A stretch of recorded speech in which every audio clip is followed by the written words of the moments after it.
పశ్చిమ బెంగాల్ సీఎం మమతా బెనర్జీ సంచలన ప్రకటన చేశారు. 2026 అసెంబ్లీ ఎన్నికల్లో తృణమూల్ కాంగ్రెస్ ఒంటరిగానే పోటీ చేస్తామని తేల్చి చెప్పారు.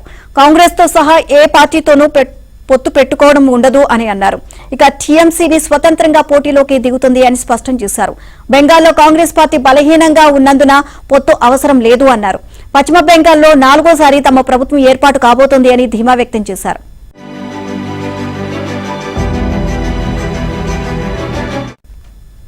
టీఎంసీ ఒంటరిగా పోటీ చేయడం వల్ల బెంగాల్లో రాజకీయ పరిస్థితులు మారవచ్చునని, బీజేపీ కాంగ్రెస్ తో ప్రత్యక్ష పోరు ఏర్పడే అవకాశం ఉందని మమతా బెనర్జీ క్లారిటీ ఇచ్చారు. సర్పై వివాదం నేపథ్యంలో కేంద్ర ఎన్నికల కమిషన్ జ్ఞానేష్ కుమార్ ను తొలగించాలి అంటూ సుప్రీంకోర్టులో పిటిషన్ దాఖలు చేశారు.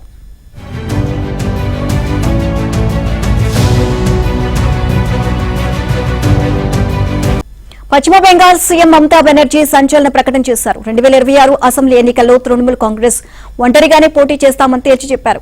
కాంగ్రెస్ తో సహా ఏ పార్టీతోనూ పొత్తు పెట్టుకోవడం ఉండదు అని అన్నారు. ఇక టీఎంసీని స్వతంత్రంగా పోటీలోకి దిగుతుంది అని స్పష్టం చేశారు.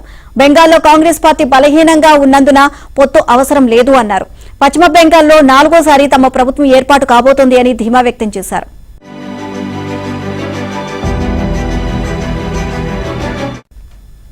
టీఎంసీ ఒంటరిగా పోటీ చేయడం వల్ల బెంగాల్లో రాజకీయ పరిస్థితులు మారవచ్చునని, బీజేపీ కాంగ్రెస్ తో ప్రత్యక్ష పోరు ఏర్పడే అవకాశం ఉందని మమతా బెనర్జీ క్లారిటీ ఇచ్చారు.